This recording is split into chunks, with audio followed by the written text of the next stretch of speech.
Peter Pumpkin Eater had a wife but couldn't keep her. Put her in a pumpkin shell, and there he kept her very well. Until the pumpkin shell came under the spell of some stranger's fairy godmother, who waved her wand, enslaved some rats, and turned them into horses, and then made a shout, a golden carriage, and had the rat horses drive it off to the princess.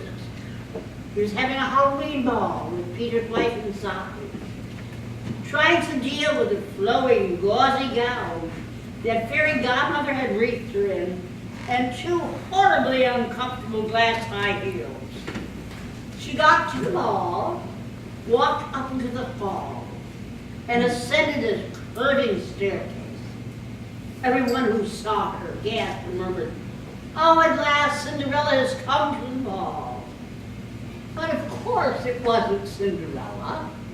She was Peter's wife. But she decided to go along with the masquerade theme and made eyes at the prince, who entreated her to dance and soon murmured words of admiring romance. She still went along, since she figured, so what? Peter locked me away. He's my husband, sure, but then the picture started getting a bit handsy, starting at first base, advancing to second, and until the idea of an early exit beckoned. The clock started striking with bong after bong, so loud and resounding and lasting so long that she covered her ears and just flew from the hall, leaving the poor prince a memory. That's all. At the top of the stairs, she started to stumble. Just 2 steps down, fell, and started to tumble. The prince rushing after, tripped at the same spot and crashing down, landed in a heap in the bottom. The crown on his head, bejeweled and all golden, had fallen off midway and broken in two. One piece hurtled down and landed right beside Peter's wife, who scooped it up, hopped into the waiting carriage, and sped away. She had a heavenly ride home, since the clock had just struck 11, and she figured she had an hour for travel, leaving the prince in a heap in the gravel. She got home well within the hour, finding the fairy godmother waiting, who screamed, "Finally! I wasted my spell on the wrong female. Get back into your shell." With a wave of her wand, her gown was gone, the glass slippers were gone, the carriage turned back to the pumpkin shell. With a neigh and a last bite of hay, the horses turned back into rats, and the fairy godmother cut off their tails with a carving knife. She either wanted them as souvenirs, or had a notion to make an evil potion. And she vanished, leaving the carving knife outside the pumpkin shell. Peter's wife was back inside the shell, which was all slimy and slippery again, and only vaguely resembled the color gold. She waited for her husband to drop by for his nightly lecture on obedience.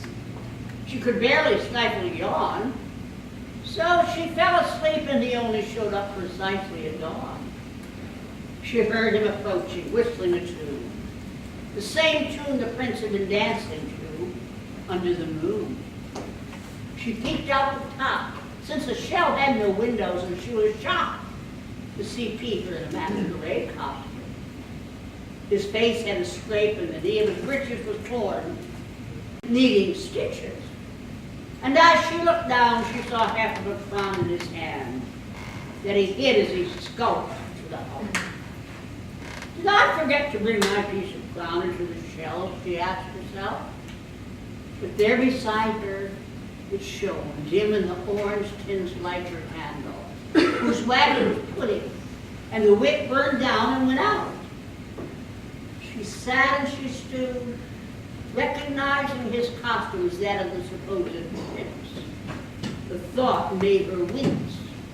Her husband had tried to seduce a beautiful stranger, hidden by a mask and his ingratiating manner. she'd give him a piece of her mind when he returned. As she had been spurned, so now he would be spurned.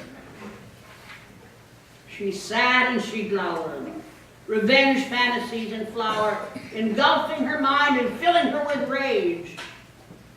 She sat in the dimness, then remembered the knife outside, the shell, vowing to use it to end Peter's life. But when she was halfway out of the hole at the top, Peter came into view, no longer in his costume of royal blue. Not noticing her, his eyes went to the knife on the ground, and slinking to pick it up without a sound, he approached the pumpkin shell, the knife drawn out to stab it, and he did, stabbing over and over as his wife watched from on high. What a fool, she thought, to think that he might kill me in such a blind fashion, in such a blind passion. So she slid back inside and watched as the knife carved a hole on high, then another beside it, and beneath and between them a triangle shape. As he finished a slash, a long side-to-side gash, she took hold of the point of the knife. A struggle ensued back and forth and back, as she tugged and he pushed, the knife hacking a hole like a gap-toothed smile. Pieces of pumpkin falling in on Peter's wife's lap, while other pieces splattered on Peter himself. With one great final tug, Peter's wife pulled him in through the hole they had made. They stood face to face in the puddle of wax, the knife in Peter's hand and the pieces of clown in his wife's. Like two dueling fools, they parried and slashed, metal on metal, the air filled with sparks. The wax at their feet soon erupted into flame. As Peter at last saw the piece of clown for what it was, and cried out in rapture, "My beautiful princess, my own Cinderella." And that was the end of both her and her fellow. Wrapped in a loving embrace at the end, they burned like two wicks that entwine as they blend. And that's the story of how the jack-o'-lantern tradition, the story of jack-o'-lantern started. Happy Halloween.